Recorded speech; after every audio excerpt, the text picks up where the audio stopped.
noite para todos vocês.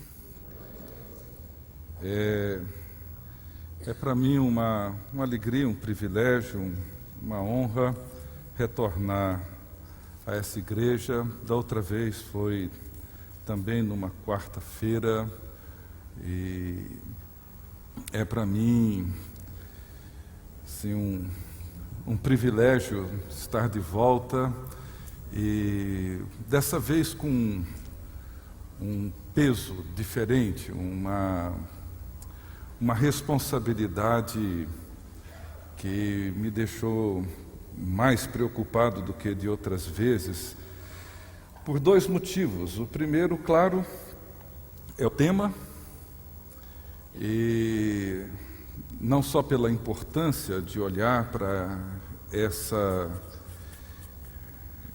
esse tema histórico que reflete uma preocupação histórica da Igreja, que Gregório Grande, que foi o primeiro monge que tornou-se Papa no século VI, e que escreveu algumas das maiores, extraordinárias obras da teologia pastoral. O livro dele, O Cuidado Pastoral, tem sido, para a minha vida, um dos livros mais marcantes. E entre as suas obras, ele escreveu uma série de meditações sobre Jó.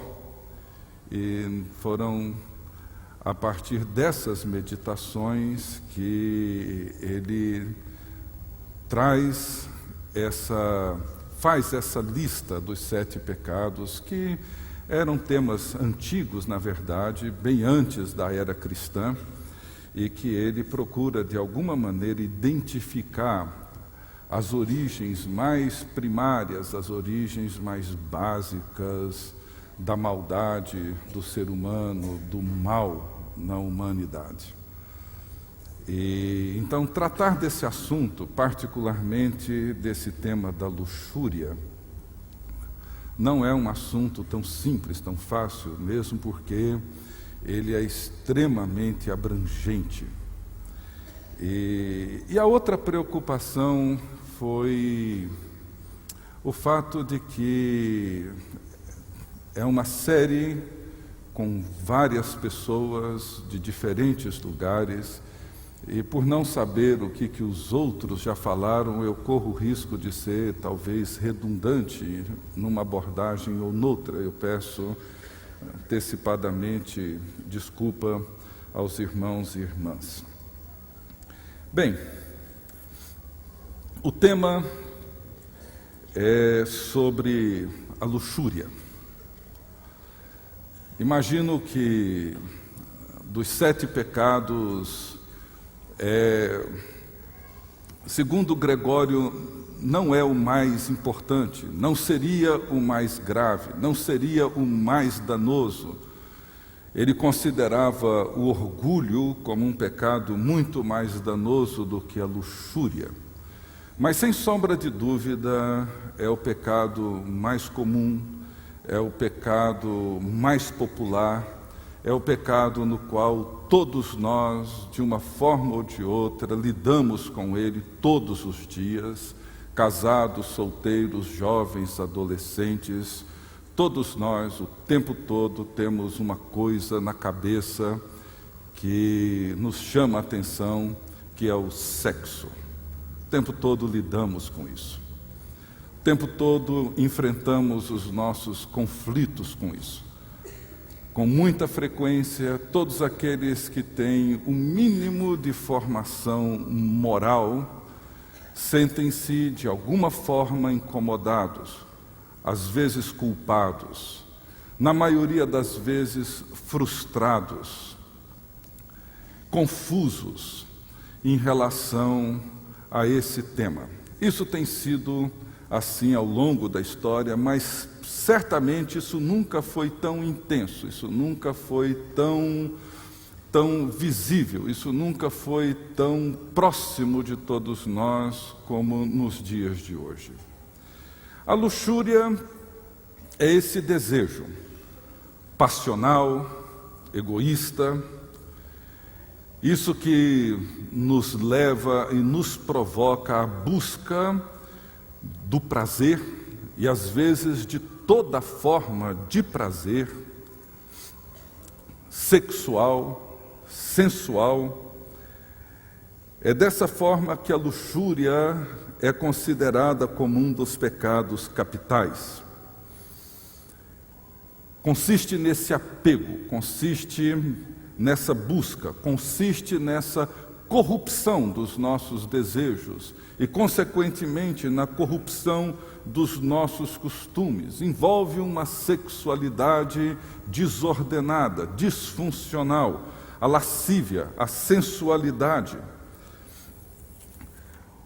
O Dr. Os Guinness, num livro sobre esse assunto, ele descreve a luxúria como libertinagem ou como licenciosidade. Ou seja, é a idolatria do sexo.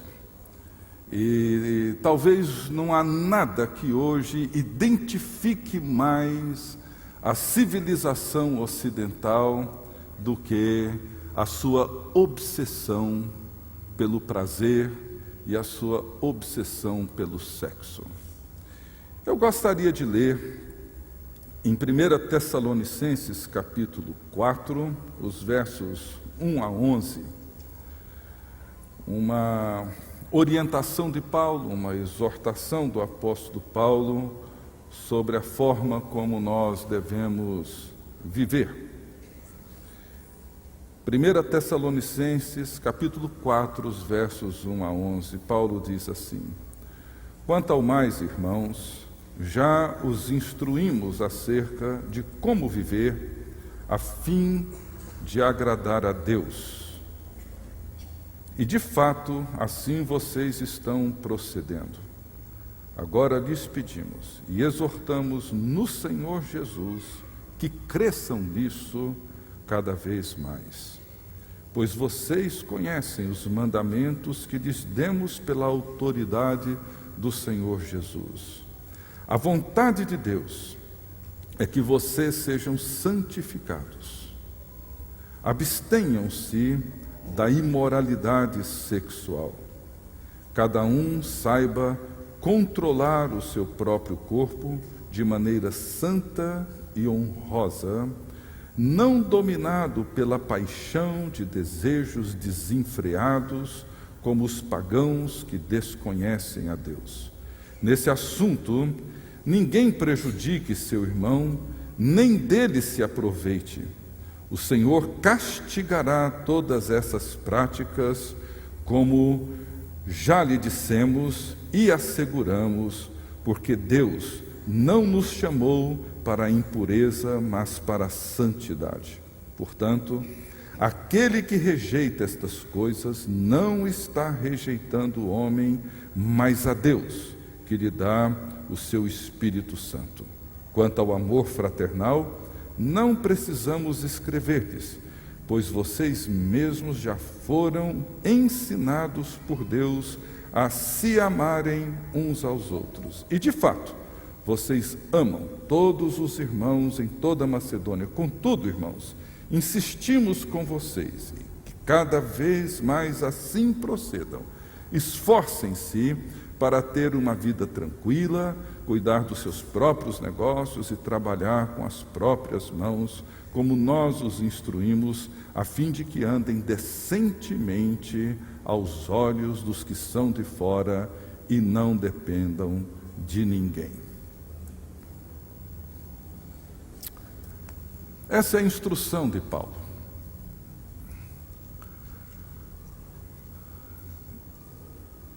Talvez uma das grandes dificuldades que nós hoje encontramos, nós, seres humanos, homens e mulheres que vivem no século XXI, seja o de redefinir ou compreender biblicamente a natureza do pecado. Na verdade, a forma como cada cultura vive, muitas vezes traz uma influência muito grande sobre como que a igreja, como os cristãos lidam com esse tema. Olhando para os 7 pecados capitais, é curioso notar que muitos deles, que em séculos passados e até poucas décadas atrás eram considerados pecados capitais, a nossa cultura ocidental conseguiu fazer com que muitos deles sejam vistos como grandes virtudes do século 21. O orgulho, que sempre foi considerado talvez a matriz de todos esses pecados gravíssimos, hoje ele é celebrado, ele é glamorizado. Hoje o orgulho é uma nova virtude. Ele sai do campo dos vícios e se move para o campo das virtudes, e é aquilo que hoje explica, justifica a competitividade, a ambição, o crescimento e todos os projetos que o ser humano tem. A avareza também vem sendo, de alguma forma, glamorizada.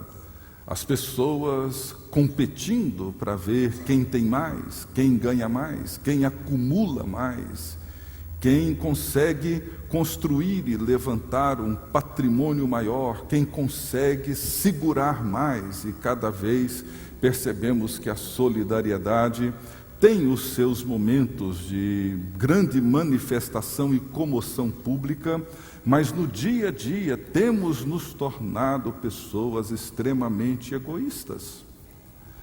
Nos Estados Unidos fizeram uma pesquisa há uns anos atrás, no meio das igrejas evangélicas, com crentes, os chamados nascidos de novo, e constataram nessa pesquisa longitudinal de mais ou menos 30 anos, que a média de contribuição dos cristãos há 30 anos atrás, comparada com a média de contribuição nas suas igrejas nos dias de hoje, vem decrescendo rapidamente, embora a renda per capita naquele país tenha crescido enormemente nos últimos 30 anos, apontando para um materialismo, para um egoísmo, para uma nova compreensão do significado do dinheiro, do patrimônio e de tudo mais.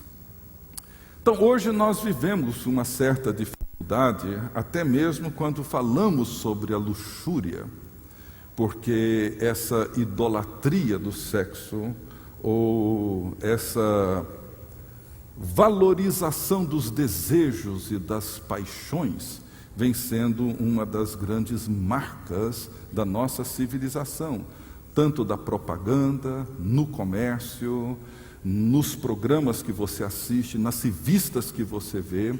As pessoas estão cada vez mais buscando e se entregando à realização dos seus desejos e dos seus prazeres. E nesse sentido é que nós podemos falar da idolatria do sexo, que acontece não apenas entre as pessoas não cristãs, acontece dentro da própria igreja, e não apenas com as pessoas não casadas, mas também com aquelas que teoricamente vivem relações sexuais lícitas. Uma das preocupações que eu venho percebendo, pelo menos num olhar que eu tenho lançado para a nossa civilização, é que hoje, eu não sei se vocês concordariam comigo, mas a última fronteira moral que nós temos hoje no mundo ocidental é a pedofilia. Última fronteira moral. Fora a pedofilia, tudo mais hoje é aceito, é legitimado, é reconhecido em toda a nossa civilização. E a pedofilia também tem os seus dias contados. Na Holanda existe um partido de pedófilos, partido político, com candidatos ao parlamento, lutando para diminuir a idade da iniciação sexual.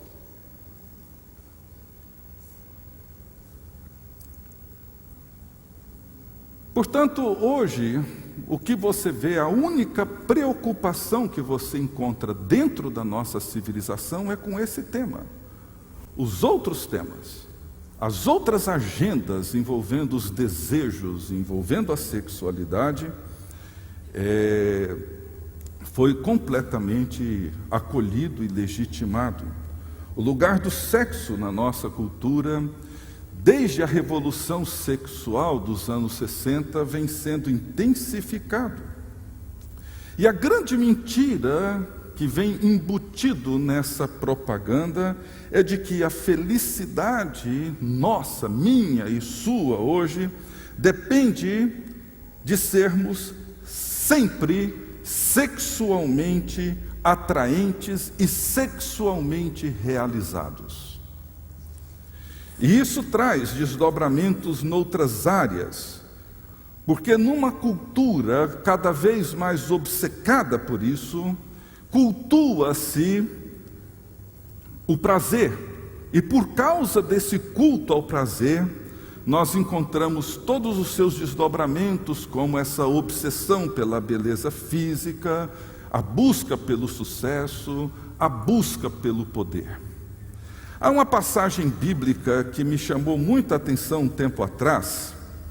Quando a gente pensa em Sodoma, e lembramos da destruição de Sodoma, por que Sodoma foi destruída? Para muitos de nós, certamente, a primeira resposta seria: Sodoma foi destruída por causa da sua promiscuidade, por causa da sua imoralidade. É assim que nós lemos em Gênesis. Mas o profeta Ezequiel tem uma leitura muito interessante sobre Sodoma. Veja em Ezequiel capítulo 16, os versos 49 em diante. Ezequiel 16, 49 e 50. Veja o que o profeta diz acerca de Sodoma. Ele diz assim: ora, este foi o pecado de sua irmã Sodoma. Ela e suas filhas eram arrogantes, tinham fartura de comida e viviam despreocupadas, não ajudavam os pobres e os necessitados, eram altivas e cometeram práticas repugnantes diante de mim, por isso eu me desfiz delas, conforme você viu. Qual era o problema de Sodoma? O problema de Sodoma não foi primariamente a imoralidade sexual. Ela foi uma consequência. Uma consequência do quê? Uma consequência da arrogância, de uma vida despreocupada, vazia, entediada. Não ajudavam os pobres e os necessitados, tornaram-se altivas e, consequentemente, cometeram práticas repugnantes. Veja que interessante. O que aconteceu primeiro com Sodoma? Poder, sucesso, dinheiro, riqueza, indiferença para com o pobre, indiferença para com o necessitado. Uma vez tendo todas esses recursos, tornaram-se pessoas entediadas. E a promiscuidade é uma filha do tédio. É uma filha desse vazio existencial, da indiferença que nós abraçamos. Dorothy Sayers, ela afirma que as pessoas se entregam à luxúria ou se entregam à libertinagem por duas razões. A primeira, ela fala da completa exuberância do espírito animal. Quando nós passamos a agir e a nos comportar por um instinto que foge completamente à racionalidade mínima e ao respeito mais elementar que devemos ter para com o próximo. Quando nós perdemos a noção da integridade, da grandeza e da nobreza daquilo que nós somos, para com Deus, para conosco mesmo e para com o próximo. Mas o segundo motivo que ela alega para isso é o tédio, o descontentamento e o vazio. E ela escreve assim, abro aspas: o aspecto deplorável e patológico da pornografia e da promiscuidade sugere que atingimos um dos períodos de depressão espiritual em que as pessoas vão para a cama porque não tem nada melhor para fazer. E esse é o quadro da nossa civilização. As pessoas hoje buscam isso porque não tem nada melhor para fazer. Diante de um profundo vazio existencial, diante de um profundo tédio que as pessoas vivem hoje, elas se entregam à busca dos prazeres, à busca dos seus desejos confusos, desordenados, porque não tem outra coisa para fazer. E o que nós vemos como resultado de tudo isso? Nós encontramos esse processo de desumanização terrível que vivemos hoje, porque as pessoas perderam toda aquela luta que aconteceu nos anos 60, 70, principalmente do movimento feminista, buscando resgatar a dignidade e a igualdade da mulher. Nós vemos tudo aquilo hoje sendo varrido da forma mais vil e mais promíscua que se tem notícia na história recente da civilização ocidental. Entramos num processo de desumanização, de coisificação do ser humano. E a outra consequência, o outro mal, é essa profunda decepção, esse profundo vazio no qual muitos de nós vivemos. A luxúria é uma atividade sexual no qual o propósito último da expressão do amor é violado pela busca do prazer imediato.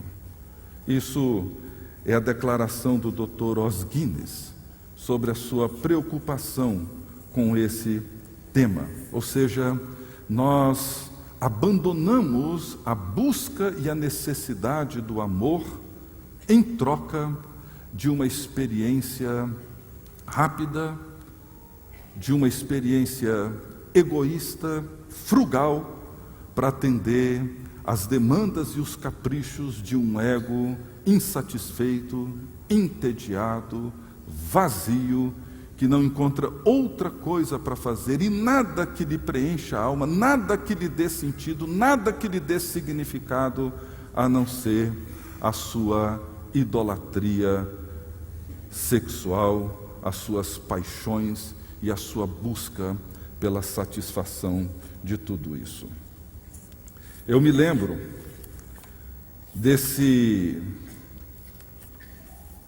da história de Fausto, esse personagem de Goethe, que tornou-se um símbolo cultural da modernidade. A história de Fausto, imagino que muitos aqui conhecem, é uma história que retrata a vida de um médico,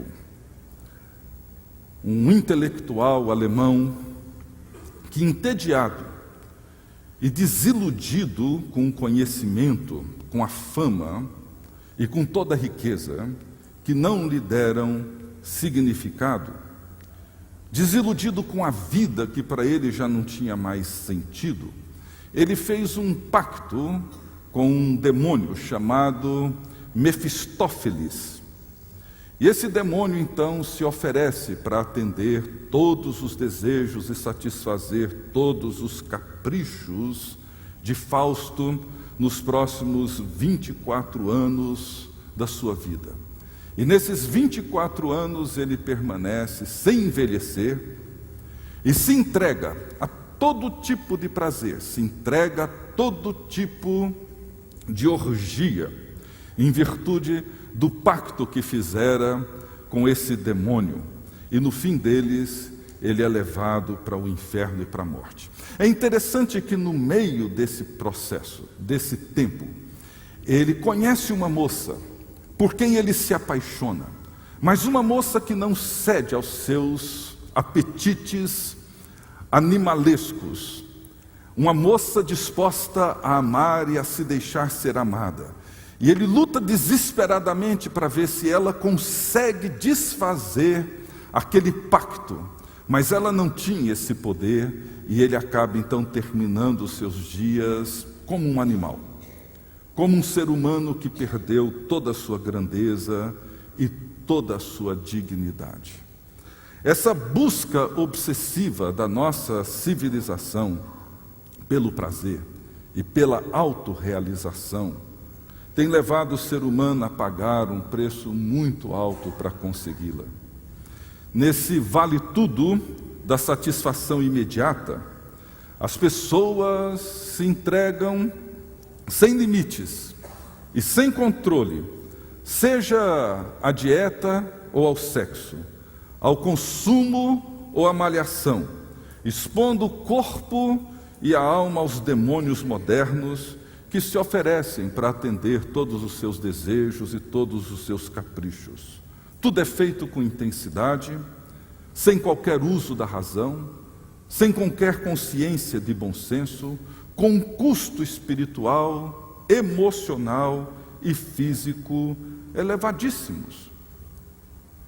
Portanto, meus queridos irmãos e irmãs, o tédio, as incertezas, a negação do sagrado, a negação dos princípios mais elementares da ética e da moral tornam o ser humano vulnerável aos Mefistófeles, a esses demônios modernos. E nós continuamos com essa luta. Talvez, para lidar com esse pecado que hoje talvez dentro da nossa cultura é um dos poucos que nós conseguimos lidar com ele, porque os demais às vezes nos parecem subjetivos demais. Nós nunca vimos alguém numa igreja ser disciplinado, seja pela inveja, seja pelo orgulho, seja pela avareza, mas pelo adultério sim. Por outras práticas imorais e pela promiscuidade, sim. Nunca vimos um pastor cair em desgraça porque é orgulhoso demais, vaidoso demais, até mesmo por ser preguiçoso demais. Nunca vimos. Mas cair em desgraça por causa do adultério, por causa da promiscuidade, vemos todos os dias isso acontecer. Talvez porque nós não temos considerado isso que o profeta Ezequiel diz. Ele diz que o problema da luxúria, o problema da promiscuidade, o problema dessa obsessão sexual, não é apenas fruto das propagandas, fruto dos apelos que nós encontramos, fruto de uma cultura que perdeu os seus referenciais morais, mas, sobretudo, é o resultado de uma história onde a arrogância, a despreocupação e o egoísmo, a ausência de solidariedade, de preocupação com o próximo, vem nos tornando e nos transformando em pessoas com uma capacidade imensa de achar que temos o poder de manipular e de usar os outros da mesma maneira como ao longo da vida, para conquistar tudo o que conquistamos, usamos as pessoas e fizemos dela meios para que pudéssemos conquistar os fins que temos considerado ao longo da nossa vida, na nossa busca desesperada pela autorrealização. É isso que nós temos encontrado hoje em dia. E é sobre isso que nós precisamos voltar e olhar para as Escrituras. Eu diria que até olhar para uma certa simplicidade, uma certa pureza que nós encontramos na Bíblia. Uma das verdades bíblicas que me chamam a atenção é quando nós voltamos para Gênesis, nos primeiros capítulos, na narrativa da criação, no capítulo 1 e 2 de Gênesis.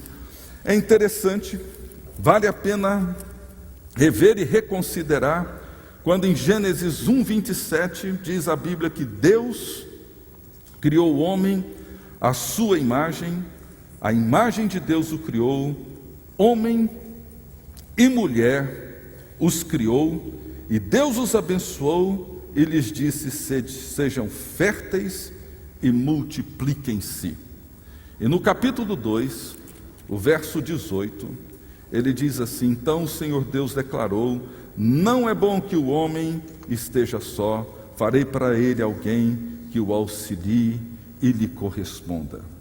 Eu não vou me dedicar muito tempo hoje à noite falando sobre os grandes abusos e os grandes dramas da sexualidade moderna. Imagino que isso vocês encontram em muitos livros. Eu queria olhar para a natureza da sexualidade de um ponto de vista bíblico.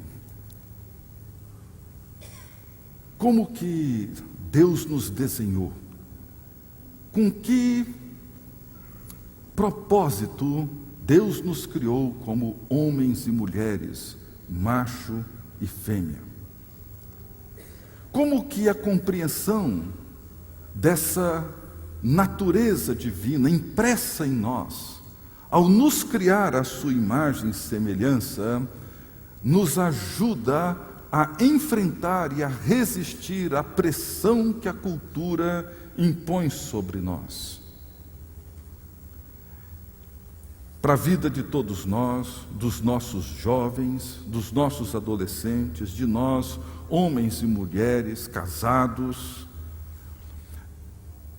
dentro desse cenário onde a pressão é enorme, onde os colegas e as colegas incentivam os nossos adolescentes de que precisam transar e quanto mais cedo fizerem melhor. A pressão sobre aquelas pessoas que tentam resistir tanto quanto possível, lhes é resistir essas pressões, mas começam a serem vistas e a serem caracterizadas ou caricaturadas como criaturas anormais, adoecidas, como se a não entrega a esse tipo de padrão e de comportamento fizesse de nós pessoas doentes. Solteiros e solteiras são ridicularizados quando afirmam a sua castidade. Muitos não sabem como evitar os riscos do sexo. Enquanto isso, nós vemos os estupros, o abuso sexual crescerem, vemos a violência crescer cada vez mais, a busca por parceiros, sejam eles de que gênero for, tornam-se possibilidades cada vez mais abertas diante de nós. Ou seja, como que nós reagimos como igreja de Jesus Cristo, como povo de Deus, como povo da nova aliança, a esses efeitos da idolatria do sexo sobre todos nós e sobre as nossas famílias? O que talvez nós precisamos olhar é para essa compreensão bíblica, que olha para a nossa sexualidade não apenas da perspectiva genital, essa bem conhecida por todos nós, mas ela olha para a nossa sexualidade numa perspectiva também comunitária, social. Em Gênesis 1, 26 e 27 e 2, 18, esses dois textos que lemos, nós encontramos uma afirmação litúrgica da criação do ser humano, como uma forma de coroar a beleza e a perfeição da criação de Deus. na forma como Deus vem ordenando harmoniosamente a sua criação. O ser humano é especialmente criado à imagem de Deus, e o significado desta imagem, que é comunhão, que é relacionamento, que envolve a afetividade, é que nos ajuda a compreender e descobrir a forma como a nossa sexualidade precisa se expressar. Ou seja, a sexualidade humana é, antes de tudo, uma forma de expressão do caráter do próprio Deus. Não fomos criados para viver como animais, sem controle.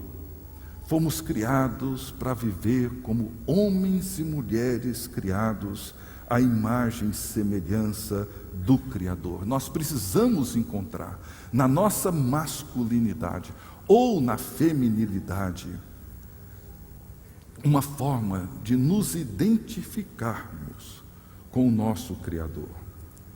Numa sociedade cada vez mais confusa, numa sociedade onde os desejos confundem as nossas relações, eu creio que é sumamente importante retomar esse propósito da criação na construção de uma identidade, de uma sexualidade saudável. E uma identidade que nos ajude a superar essas definições e pressões que a cultura impõe sobre nós. Quando nós olhamos para Jesus, nós encontramos em Jesus um modelo perfeito para essa sexualidade social. Nós encontramos Jesus, homem, verdadeiramente homem, plenamente realizado na sua humanidade.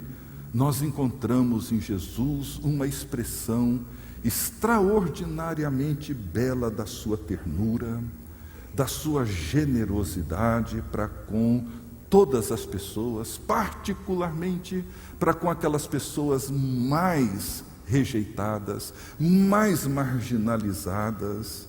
Nós vemos Jesus resistindo e reagindo a uma cultura machista do seu tempo. Nós vemos a coragem dele e a sua determinação em manter sua sexualidade distinta, a sua sexualidade social, a sua sexualidade comunitária distinta da genital, relacionando-se intensamente com pessoas, tanto homens quanto mulheres. Veja bem que a forma como honramos e dignificamos nossa identidade sexual diante da sociedade, na forma como nós nos aceitamos como somos, o nosso corpo, a nossa história, inclusive olhando para o nosso corpo, não apenas como uma matéria, como os gregos antigos faziam. O apóstolo Paulo, em 1 Coríntios, ele procura construir uma teologia do corpo. O corpo para Paulo não é simplesmente, não poderia ser considerado uma máquina. Paulo, quando reage à pornografia, quando ele reage à promiscuidade dos coríntios do primeiro século, da igreja de Corinto do primeiro século, ele reage afirmando a sacralidade do corpo, dizendo que esse corpo ele vai participar da ressurreição de Jesus Cristo. Falou, não é apenas uma matéria. Ele falou, esse corpo que você tem, ele carrega consigo algo de sagrado, ele carrega consigo uma dignidade intrínseca, porque ele vai participar da ressurreição. O corpo do nosso Senhor foi um corpo ressurreto, e nós participaremos dessa mesma ressurreição. Por isso Paulo diz para nós preservarmos o nosso corpo com santificação e com honra, aprender a olhar para o nosso corpo com dignidade, com grandeza, com a grandeza inerente ao próprio Criador. É dessa forma como nós expressamos como homens e mulheres os nossos afetos, através dos nossos encontros, contatos, o toque, o abraço. Todas essas expressões de afetividade nós encontramos em Jesus. palavras, expressões cuidadosamente conduzidas para dar honra e para dar dignidade ao outro. É assim que nós encontramos quando Jesus tem seu encontro com aquela mulher pecadora, ou com aquela mulher que foi flagrada em adultério, ou com tantas outras pessoas marginalizadas. Jesus restitui a dignidade dessas pessoas, porque enquanto homem e plenamente e perfeitamente humano, ele se envolve, ele toca, ele faz com que essas pessoas se sintam amadas, pelas expressões verdadeiras, reais, sinceras e puras da sua afetividade. E quando nós aprendemos e entendemos, a partir da criação, a partir do significado do nosso corpo, a partir da nossa própria história, e quando nós desenvolvemos uma sexualidade social, comunitária, afetivamente madura, nós então podemos compreender e reconhecer e aceitar a possibilidade de oferecer a sexualidade genital para aquela pessoa com quem celebramos uma aliança, de ser uma só carne com ela. Para preservar essa distinção, nós precisamos de bases sólidas para a construção sadia da nossa identidade como homens e como mulheres. Veja bem, meus queridos irmãos e irmãs, sem afeto, sem aprovação, sem reconhecimento, sem nos sentirmos amados e sem amar, sem um relacionamento pessoal, sem um sentimento real e verdadeiro de pertencimento à família, à comunidade, facilmente as pessoas tornam-se tão carentes que acabam assumindo falsamente que o que elas de fato precisam é de sexo e não de afeto, que o que elas precisam é transar e não serem amadas. E imaginam que transando serão amadas, para descobrirem, talvez tarde demais, que nunca foram amadas e sim usadas. Quando nós descobrimos a grandeza da criação e o fato de Deus nos ter criado à sua imagem e semelhança, nós então descobrimos um sentido real para a nossa sexualidade. Eu pessoalmente creio que se a igreja procura prover meios, espaços de afeto, de encontros, de relacionamentos mais afetivos e pessoais entre irmãos e irmãs, muitos poderão se libertar da falsa expectativa do sexo através das experiências verdadeiras, reais, humanas, ricas, afetuosas que construímos comunitariamente. Quando nós olhamos para Gênesis, gente, a coisa mais importante para Deus, para um homem e uma mulher, e pensando nessa relação homem e mulher, o que Deus propõe são duas coisas básicas, pensando no casamento: procriação, companheirismo. Eu estou casado há 31 anos.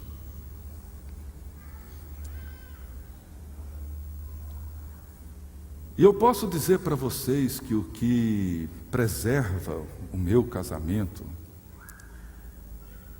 e o amor que eu tenho por minha esposa e que ela tem por mim, é a nossa amizade. O sexo existe, ele faz parte da nossa vida, mas ele ocupa um espaço que, embora significativo e importante, não só em termos de tempo, mas em termos da sua presença e da sua intensidade, infinitamente insignificante diante da segurança que nutrimos de sermos amados, de amar, de cuidar, de nutrir, de apoiar, de acolher, de abraçar um ao outro. Eu conheci a história, embora não tenha conhecido pessoalmente, um casal lá em Brasília. Seu Jofre, se não me falha a memória, sua esposa chamava Dona Otília. E a Dona Otília, ela foi fazer uma cirurgia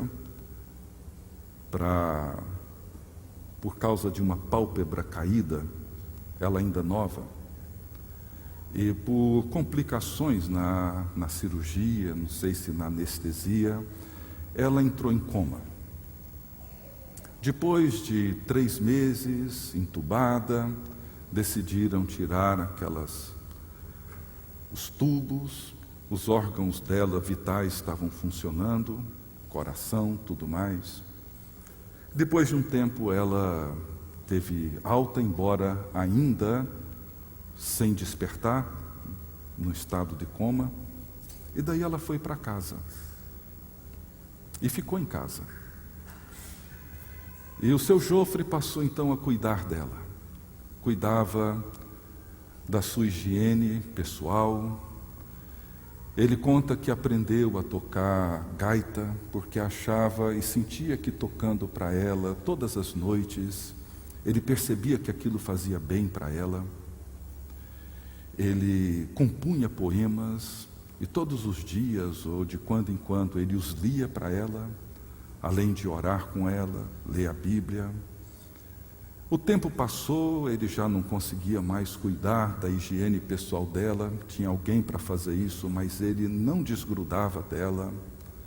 Não faltaram alguns conselhos de gente dizendo: olha, sua esposa não vai sair mais desse estado, talvez fosse melhor interná-la numa casa especializada para você tocar sua vida, arrumar outra mulher, constituir uma família. E ele dizia: não, eu a amo. Foi com ela que eu fiz uma aliança. Eu prometi diante de Deus cuidar dela, até que a morte nos separasse. É assim que eu vou fazer. E eu estou grato a Deus por isso. Isso me alegra. E assim ele foi. E assim ele fez, durante 25 anos. Viveu assim, 25 anos, cuidando da sua querida esposa. E Deus quis que ele morresse primeiro. E 1 ano depois, ela veio a falecer. Eu acompanhei de longe essa história, eles eram de uma outra igreja. E eu fiquei perguntando para mim mesmo: quem de nós não gostaria de ser amado assim? Quem de nós não gostaria de ter alguém que permanecesse do nosso lado dessa forma? Não houve sexo durante 25 anos, não teve sexo. Ele não ficou louco, não ficou babando pelos cantos da casa, não ficou pirado. Ele amou. Ele amou. Porque é isso que sustenta. É isso que promove a nossa grandeza. É isso que afirma a nossa dignidade. É disso que Gênesis está falando. É disso que Jesus fala ao longo da sua vida e do seu ministério. Jesus nos mostra, a partir da sua humanidade perfeita, que é possível cultivar uma sexualidade saudável sem sexo. É possível. Ninguém fica louco, ninguém perde o seu sentido, ninguém fica desorientado por isso, ninguém precisa fazer tratamento e buscar terapeutas para lidar com isso, não necessariamente, se entendemos que Deus nos criou, antes de tudo, para amar e para sermos amados. E que chega um momento em que criamos uma aliança com alguém, E nessa aliança o sexo é provado e é experimentado, mas o que sustenta o meu casamento é a minha amizade. É saber que eu sou amado e saber que eu amo. Saber que alguém se ocupa e se preocupa comigo. Os nossos toques, as conversas, o olhar, tudo aquilo que fazemos juntos e que ocupa grande parte do nosso tempo, cria para nós o sentido de pertencimento. O sexo entra no meio disso, traz beleza para isso, mas ele sozinho não sustenta isso. Nunca sustentou, nunca vai sustentar. Eu não conheço ninguém que permaneceu casado a vida toda apenas por causa disso. Não conheço. Nós temos que lançar o nosso olhar para isso. O mundo que vivemos é um mundo que vem mudando numa velocidade impressionante. Um mundo onde os nossos relacionamentos têm mudado. Não temos mais tempo. Algumas coisas que fazíamos juntos no passado, hoje não fazemos mais. A maioria delas nós compramos feitas. Compramos uma máquina para fazer. Jogos que brincávamos, não brincamos mais. Foram substituídos pelos mecanismos eletrônicos. Não precisamos mais de um parceiro para jogar xadrez, dama. Jogamos com computador. Não precisamos mais reunir numa roda para cantar. Colocamos os nossos headphones e ouvimos a música que nos interessa sozinhos. Toda essa alienação vem produzindo em nós um falso sentido de intimidade, criada pelos relacionamentos produzidos e fabricados pela tecnologia, pela propaganda, que nos torna pessoas emocionalmente carentes, afetivamente debilitadas, diminui nossa capacidade para intimidade. Nós temos vivido essa falsa intimidade por causa da compreensão de que somos cada vez menos íntimos, tentamos criar uma intimidade. Mas como não sabemos como fazer isso, senão por meio de novas técnicas. E daí, a vida sexual e a relação sexual, hoje, na nossa civilização do século XXI, é como que a expressão de uma intimidade que foi invertida. Ou seja, aquele ato que deveria ser a culminação, o ápice de uma longa história, transforma-se no ato inicial. E a partir daí, ele precisa ser incrementado, dia após dia, através de novas técnicas, através de novos filmes e das coisas que podem aparecer por aí, para tornar o ato sexual mais excitante, mais excitante, mais excitante, porque perdemos o mistério da sexualidade, o mistério do nosso relacionamento, o mistério do amor vem desaparecendo da nossa civilização. Daí entramos nesse mundo da falsa intimidade, apresentando modelos sexuais irreais, totalmente irreais. Tudo que, ou pelo menos grande parte do que você vê hoje na TV, é mentira. Grande parte dos depoimentos que você lê nas revistas são mentirosos. Mentirosos. Eu recebi um tempo atrás um artigo da Sociedade Brasileira de Urologia, e os médicos preocupados com a quantidade de adolescentes buscando cirurgia para aumento de pênis. É enorme. Recebem isso por e-mail todo dia. E a razão, entre outras, uma razão para isso é que vão na internet e vem ali algumas pessoas assim, talvez com Photoshop, com algum recurso, faz aquele treco ficar enorme. O moleque olha para aquilo lá.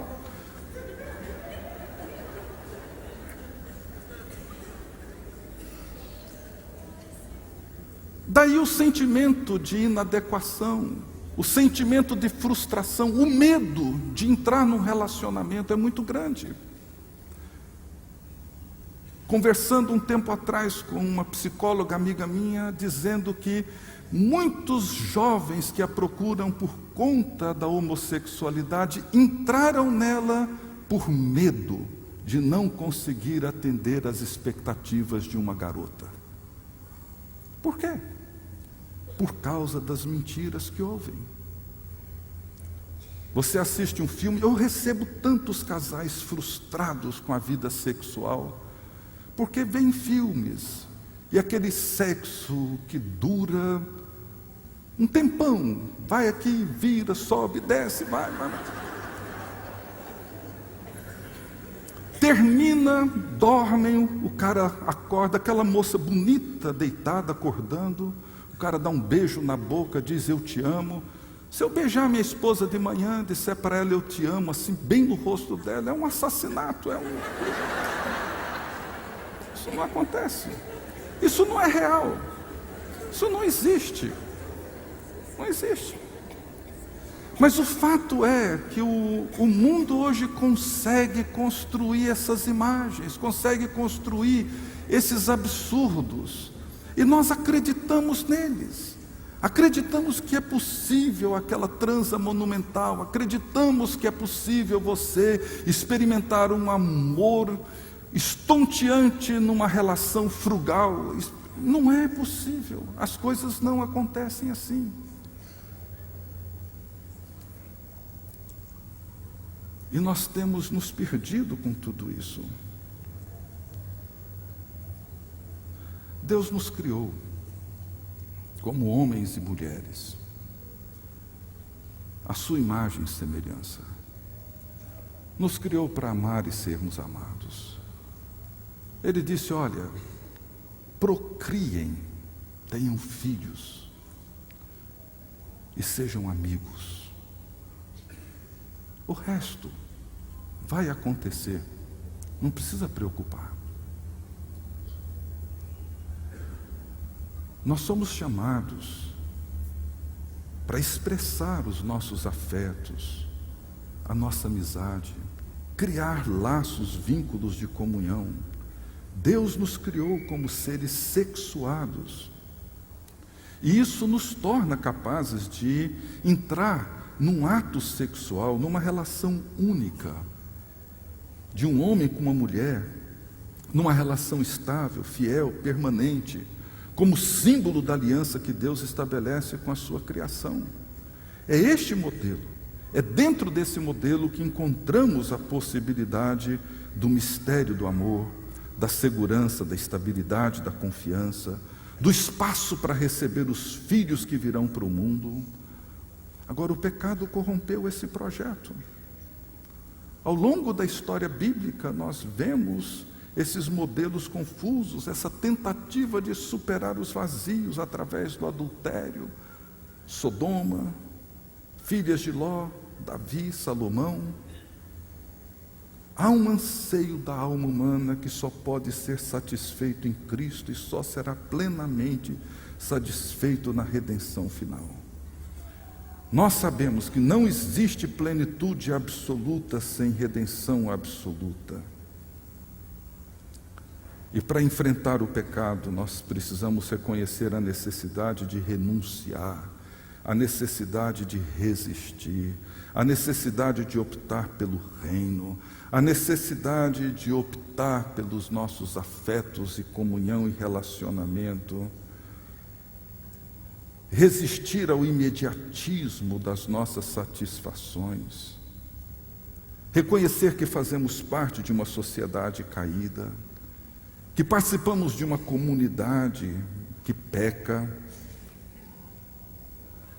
mas reconhecer que temos comunhão com um Deus de misericórdia, de compaixão. Eu queria terminar com algumas afirmações que, para mim, são fundamentais, têm sido fundamentais. A primeira delas: como cristãos, precisamos manter e preservar a nossa convicção de que cremos num Deus que transcende. Cremos nos seus absolutos.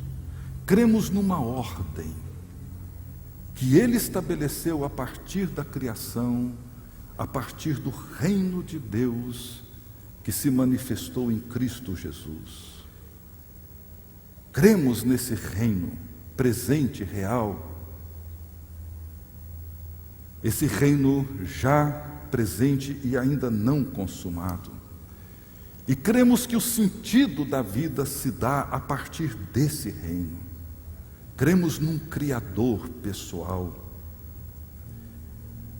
E isso requer de nós o reconhecimento de que nós, o nosso corpo, tudo aquilo que somos, foi criado por Ele. E expressa a glória da sua criação.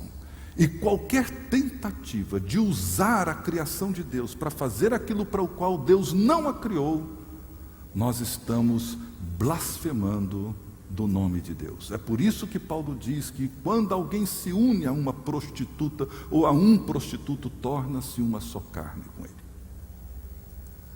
Como cristãos, nós cremos num Criador gracioso, que fez de nós criaturas sexuadas e encontrou prazer nisso. Ele tomou o homem, tomou a mulher, olhou e disse: eis que isso é muito bom.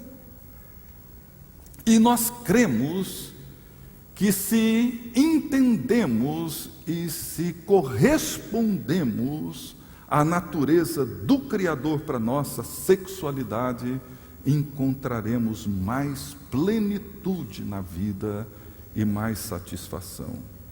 Como cristãos, nós temos a liberdade conquistada pela cruz de Cristo. O perdão que cria em nós a possibilidade sempre de um novo começo, de uma nova possibilidade de acerto. E a cruz de Cristo nos liberta do mal, a cruz de Cristo nos liberta da mentira, a cruz de Cristo nos liberta do engano, a cruz de Cristo nos liberta de toda essa enfermidade que tomou conta como uma epidemia a nossa civilização.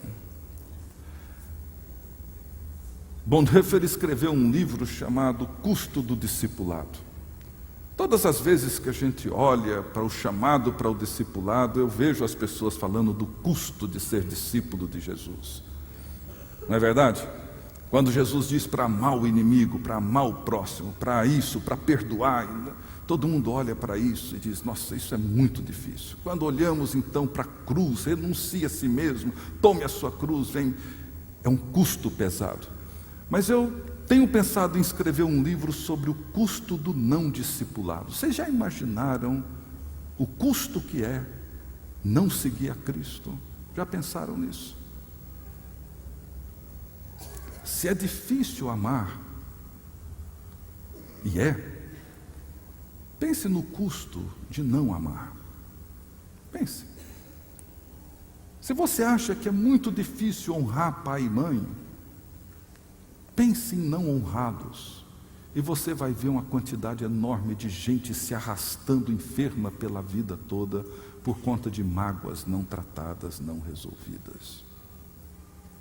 Se você pensa que é difícil ser puro de coração, e como diz Paulo em Tessalonicenses, preservar o seu corpo para a santidade, entregue-o para a promiscuidade e você vai ver o custo que isso representa para a sua alma e para a sua vida.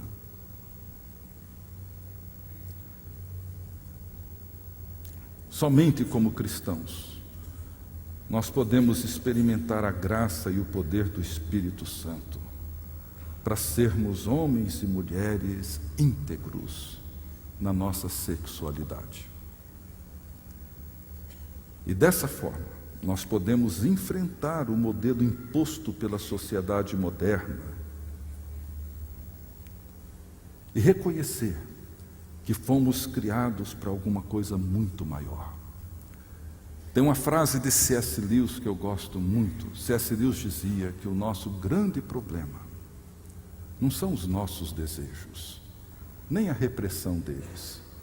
O nosso grande problema é que os nossos desejos são pequenos demais. Os nossos desejos são muito rasteiros. Os nossos desejos são carnais demais, são mundanos demais. Esse é o nosso grande problema. Se Deus nos der a graça para abrir os nossos olhos e entender e reconhecer a glória da criação, a glória da nova criação em Cristo Jesus, entender a santidade do nosso corpo, ter uma teologia apropriada para o corpo. Se nós entendermos a graça de Deus em ter nos criado como homens e mulheres com uma sexualidade distinta, própria, e que nos criou para amar, nos criou para nós nos unirmos numa aliança de amor, para procriar, para sermos amigos. Se nós entendermos a grandeza do cuidado divino, meus queridos irmãos e irmãs, não nos entregaríamos ao lixo que a cultura tem despejado sobre nós.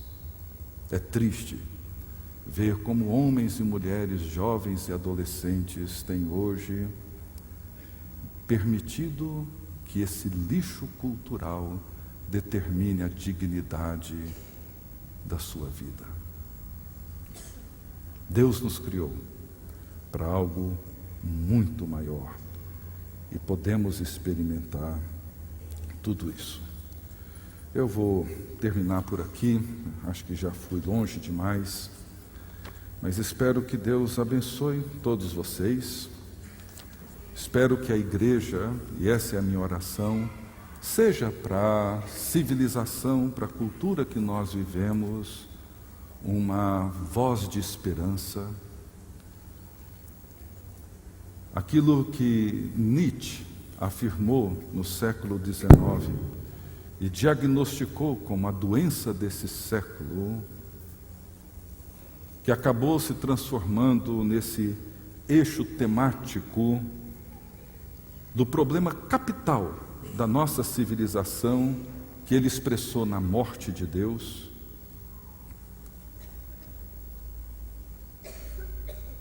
E sobre o niilismo que ele fala, ou seja, essa falência do sentido das coisas, esse vazio, essa ausência de algo que modele a nossa existência. Nós vivemos hoje essa constatação da perda de sentido, de valor, para quase todo o mundo ocidental. É como se Deus tivesse de fato morrido, inclusive para muitos cristãos. A morte de Deus é isso, é a constatação do niilismo na nossa civilização. Mas o cristão é aquele que responde a isso, vivendo uma fé viva num Deus vivo e reagindo à sua cultura, não com um moralismo infantil, imaturo, com respostas bobas, mas com a capacidade de compreender a grandeza daquilo para o qual nós fomos criados por Deus e redimidos em Cristo Jesus. A cultura substituiu a teologia pela ciência, o sonho teológico pelo sonho antropológico. Mas nós temos a tarefa de inverter isso e trazer de volta para a teologia e fazer da teologia o sonho do ser humano. Fomos criados por Deus, fomos criados para Deus, e a nossa alma não encontrará descanso enquanto não repousar em Deus. Essa foi a afirmação de Santo Agostinho, e com ela eu encerro, desejando a bênção de Deus para todos os irmãos e irmãs, todos os jovens e adolescentes, para que vocês vivam uma sexualidade viva, intensa, exuberante, pela graça de Jesus Cristo. Deus abençoe a todos. Muito obrigado.